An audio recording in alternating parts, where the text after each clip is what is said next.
Hey everyone, it's Jenny Fennick here, and I'm really honored to spend this time with you today. Today is a very special day in my life, in my journey, and I want to thank everyone who has reached out to me to share your kind words and support on this anniversary of my sister Julie's passing. My sister Julie Ann Amen died February 27th, 1994. That is 31 years ago. And it has been a wild ride. I was texting with some friends earlier. I said, what a long, strange trip it has been. Wow. And I felt called to come on and share some of what I've learned, what death has taught me, and really touch on this theme of turning pain into purpose, because that is absolutely what has happened for me. I wouldn't wish this experience on someone because it was devastatingly hard and painful, and what I wouldn't give to have my sister here right now, physically in her body. But I have learned such a tremendous lesson, and I want to share some of that with you. I have many friends who have recently experienced big losses, and that is something that I know a lot about. And so I'm grateful that I'm able to speak the language of death, be able to hold space for someone who's going through pain, grief, loss, all of it. And so I'm going to summarize a bit what death has taught me, in the hope that this serves you or someone in your life. If you know someone who's going through a loss, please do share this video with them, share this message with them. It can change someone's life. And what I have absolutely learned and been reminded of is that everyone is fighting their own battle. And so even if somebody looks like they've got it all together, they've got it all going on, they're smiling on the surface, everyone's fighting a battle. And so the kinder we can be, the more loving we can be, the more supportive we can be, the more knowing of this fact that there's power in community, the healthier we will be and the more supported we will be. So a huge lesson for me and what death has taught me is that I thought for a long time that my sister left me. Like, she left me, she's gone, she's not here. She's not here anymore. And I had a lot of grief and sadness about that. I had a lot of anger about that. I had a lot of confusion about that. I had questions. I had stuff that was weighing on me. And what I have learned, again, it's been 31 years now, so I'm not new in this grief journey, in this loss journey. But what I have learned is that she didn't leave. I don't believe that people who pass on leave. Certainly they shed this body. We can no longer see their body in this present place, right? On this planet, on this earth. But I have learned that they don't leave.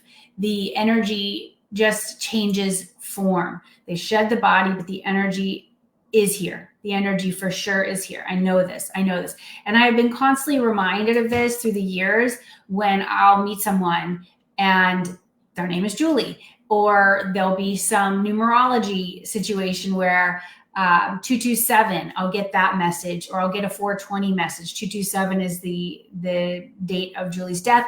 420 is the date of her birth. And so I'm seeing things like that. I'll see dolphins, which she loved. I'm just constantly surrounded by her energy. And I know for sure that she has had a hand in my life. She continues to have a hand in my life. And I hope that gives some comfort to those of you who might be newer on this path of losing someone that you deeply care about and you so very much miss, is that they are absolutely here. They didn't leave you. Their body was shed, but the energy is here. And it's a lifelong journey to then create a new relationship with that energy. And I'm not suggesting that you don't wish that it was how it used to be. Absolutely. But this idea that they left is not true. It's not true. They're here.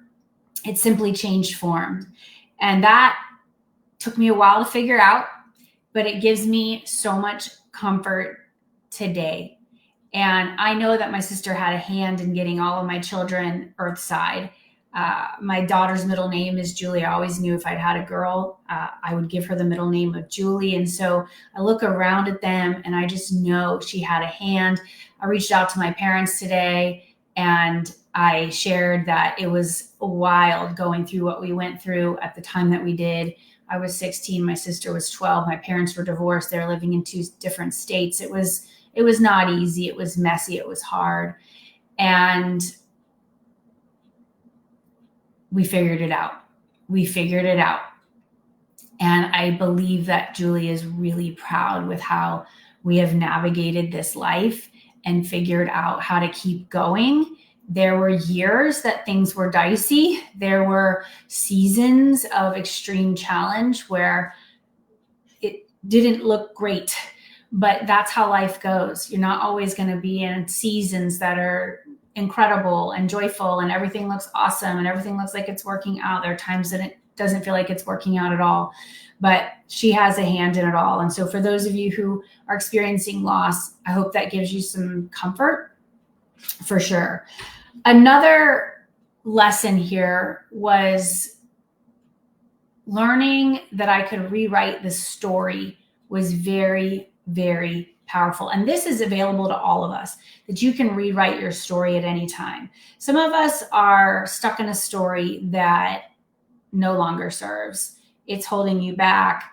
It is kind of repeating the pattern where you don't feel like you're good enough, or you don't feel like you're worthy, or you don't like whatever it is, you're repeating that pattern.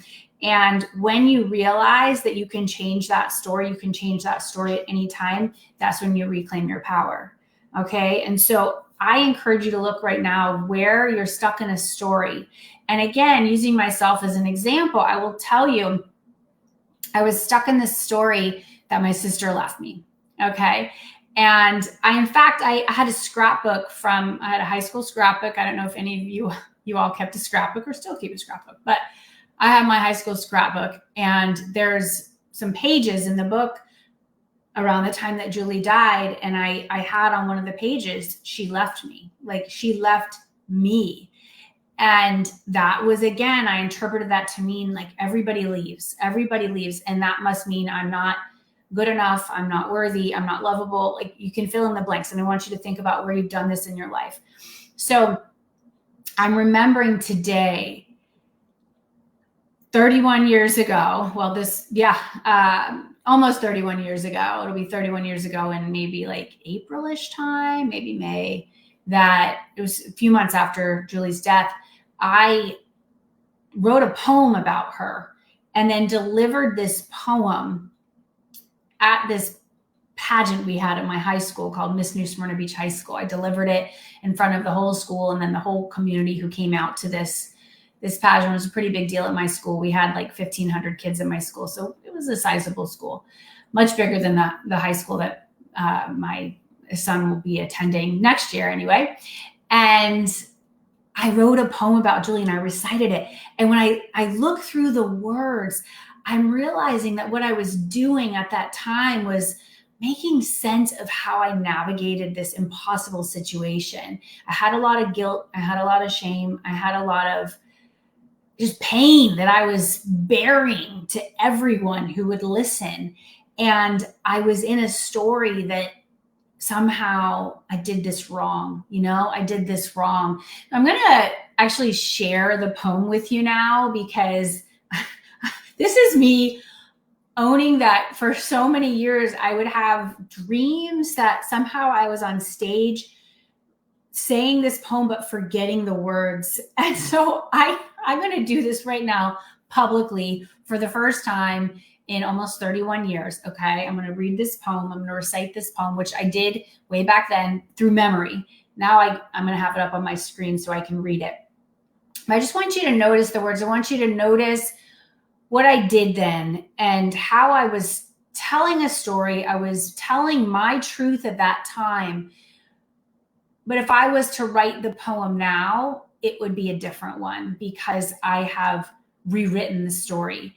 I have forgiven myself. I know that I was doing the best that I could. I've learned a lot in these 31 years, which I'm distilling down for you a bit right now. Okay. So I'm going to read the poem.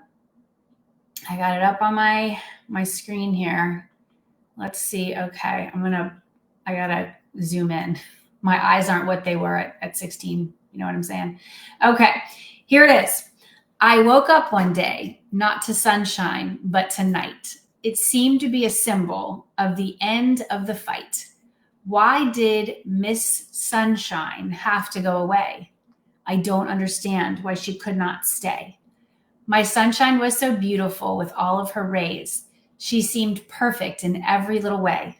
She lit up my life in more ways than one. Oh, how I adored that warm, loving sun. My sunshine left me without a trace. Now all I have are the tears that adorn my face. There is no one to dry them because there is no light. It's so unfair that my sunshine was deprived of a long, prosperous life. I hate myself for being afraid. I thought from my sunshine I would not be able to break away. I coated my soul with sunscreen and oils so I could be sure my heart would not be toiled. I was scared of getting too close to the flame. Now I know I am the one to blame. I should have known that the only thing to fear is fear itself. To Miss Sunshine, I was of no help. I complained because she made me sweat. Her strength and composure I will never forget. She refused to let the moon creep through. She dreaded darkness like me and you. She struggled to keep her light shining bright. How extremely brave she was to put up a fight. I stuck by my sunshine till the darkness had to be. Oh, how sad a sight it was to see. I saw beautiful wonder fade away. Now the time was night and not day. I cried and cried till my tears were dry. And then I let out a relieving sigh. I realized that the sun would still shine, but it's a different sun. Definitely not mine.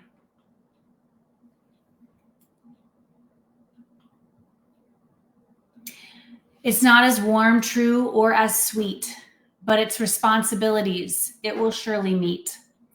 I woke up today, and that's good enough for me. I did not look outside to see. If it was dark or sunny, I did not care, because the smile on my face was too much to bear. I know my sunshine is smiling down on me, so I will wear one too for all to see. On February 27th, my sunshine earned her wings. She is the angel that I hear sing. I know she is in a better place, but her warm, bright memory shall never be erased. And that is my poem, Miss Sunshine, about my sister, Julie Ann Amen. And I'm just really proud of myself that I wrote that and that I did that and I got up in front of a crowd and recited that on a stage, bearing my soul and really telling my story at that time. And again, we all have an opportunity to decide what story we are telling, what story we are believing. And this is a reminder to you to rewrite it as needed, to rewrite the story, because we get new information, we have new experiences, we heal, we grow. You are not the same person that you were 31 years ago or 15 years ago or 5 years ago. And that's a compliment. Don't let anyone tell you otherwise. Okay. That is a compliment. We grow, we change. That's a beautiful part of being human. And so something that I 100% just need to tell you right now is that when you have horrible, heartbreaking, not fair, unfair things happen, which could be considered like the worst thing that could happen. Okay. The positive of that is that you realize nothing is stopping you anymore to do the thing. Because when you've had the worst thing happen and you didn't die, like you felt you might die, you really didn't know how you were going to go on, you realize, well, what is stopping me now? Like, what is the worst thing that could happen here? Because I've already had the worst thing. So I'm going to move forward. I'm going to be bold. I'm going to speak up. I'm going to do this thing. I'm going to go after it. That is the benefit of being able to turn pain into purpose, is to look at this horrible, heartbreaking, hard thing that has happened to you and move forward anyway. Now, that doesn't happen right away. It did not happen right away for me. And so if you are in the earlier stages of this, please give yourself space and grace. Be patient, be patient, be patient. It takes time. I wouldn't be where I am today had I not entrusted my story and my heart with incredible therapists and healers. 100%. Like it just wouldn't be possible. It would not be possible. I know that with every fiber of my being. And so I very much appreciate therapists, healers. I have worked with a particular type of therapy called EMDR when I was in the heat of really wanting to work through Julie's death. It had been an albatross on my back, some stories I had told myself. And that was a game changer for me. And I share that with any of my people who are close to me who are going through a traumatic experience. I always let them know, hey, this tool is available in case it might be helpful for you, in case it might be of service. All right. And so when we have these hard things happen, just know if you survive that, you're surviving that. What is stopping you from making a massive positive change in your life in this area or that? You can do this. You're still here for a reason. I know that very much about my own journey. I am still here for a reason. I just am. It's just not even a question. And what am I afraid of? Like, am I afraid to take a stand on the internet? Am I afraid to put my message out there? Am I afraid that I'm going to reach out to someone and invite them into something that I'm doing and they're going to say no, or they're not going to respond? I'm not afraid of that. I'm not afraid of that. I know that those who are meant to work with me, when I take my stand, I do my thing, the right people always show up. They just do. They absolutely just do. So I'm not going to be afraid of dumb shit. I'm just not. And I hope that you can vibe on that. I hope you can take that for yourself and just decide that you're not going to let little minutia, these small little details, or these fears that actually, when you look at it, it's like, what am I really afraid of here? What am I afraid of? And then get some support with that. If that's really tangling you up, get some support. Again, I mentioned my work with therapists. Obviously, I'm a coach. I'm a really strong facilitator of experiences for groups and private clients, you incredible leaders out there. Like, we're human. And so we do get stuck. And sometimes we get stuck in the mud of old stories, just old stories that no longer serve. You are a powerhouse. You deserve the absolute best. And we're going to go out there and do it. We are absolutely going to go out there and do it. So one other piece here, and then I'm going to wrap this up. I learned a lot from my sister about faith. A lot. She was so wise. She was so, I can just see her now. I can see her now in my mind's eye. I can see the way that she moved through this horrible disease. She had brain cancer, and the way that she held herself and worked through this horrible situation. Horrible. It was so beautiful and profound and inspiring. After she died, we found her diary, and one of her pages, she talked about how she found God. And it was mind-blowing to me because I hadn't found God at that point in my life.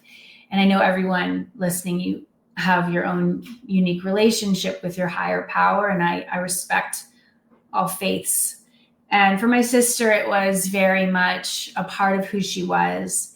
And as I went through my own journey of loss and coming to terms with what I believed and what was faith to me and what was God to me and what was a higher power to me, I draw on how my sister conducted herself and how she found great comfort in her own belief. And that has helped me a lot as I have moved forward and developed my own relationship with a higher power and with God. I am so grateful for my sister's example. And I'm also grateful for my sister's example of tolerance and how she treated people. And she died. She was only 12 years old when she died, and she was just the kindest person. She was the kindest person. She was wise beyond her years. And I am inspired by her every day. And as we wrap this, I want to share a poem that she wrote. She too was a writer, and she wrote something really beautiful when she was sick. She was sick for about a year, and then she died from cancer. It just ravaged her body, and she couldn't go on. I think if she were to have cancer today, it's likely that she could have made it through. There's so many innovations in science and the medical profession and cancer research. And I pray to God that those developments continue, and that science and medicine and healing and taking care of people continues on. And that's not a political matter. It shouldn't be. That should just be being human and wanting all of us to succeed and be happy and healthy and free. And so what Julie wrote is this. She was 12 years old when she wrote this. She wrote, "I'd miss the trees swaying in the breeze. Why did I get this terrible disease? I'd miss my family. I'd miss my best friend. Why does it seem like this won't end? What would my family do? What would my friends say? I wonder these things each and every day.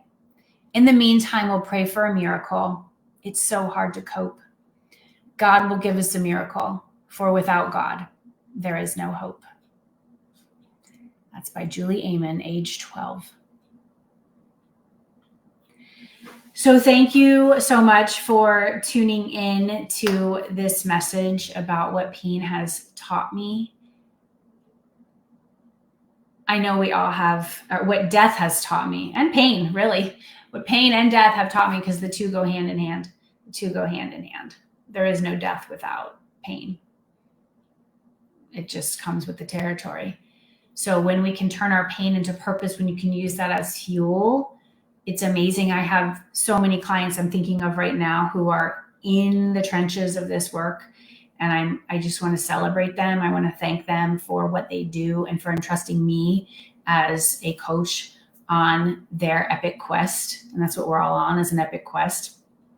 My work is dedicated to supporting you incredible leaders out there, you transformational leaders who know that you are here to help others. You're here to serve.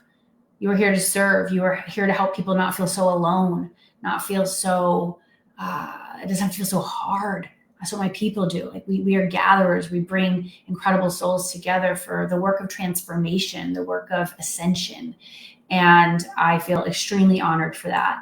I am really looking forward to kicking off a program in about 1 week's time called Take a Stand Brand. I am passionate about taking a stand for that which you're passionate about. It's so important. It's more important now than ever.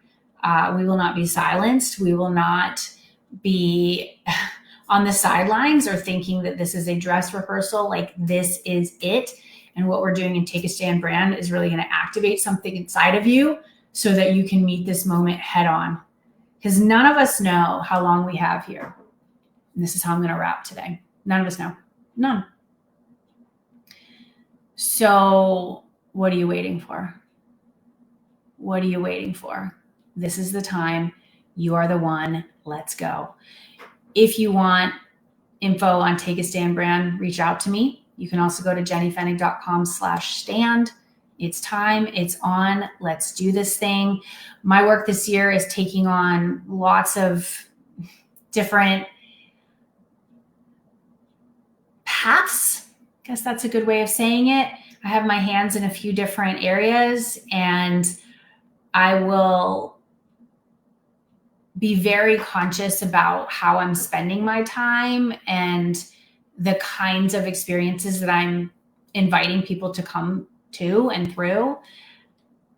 I have 3 kids who need a lot of me. And so that's another gift when you lose someone who you really adore and you are faced with this truth that time is this greatest asset. I am ensuring that the time that I do spend on whatever it is that I'm spending on is really, really, really well spent. So I'm still kind of feeling my way through exactly how this is going to evolve for 2025. But in light of everything that's happening out there, I have a sense that it's about to get real. Thank you all. I love you. I send you all the best. And may any pain that you have experienced or are experiencing now, may it fuel your purpose, and may it help you do to the best of your ability what you came here to do. And to my sister, Julie Ann Amon, I love you. I miss you. And I thank you for literally being with me every step of the way. I know it.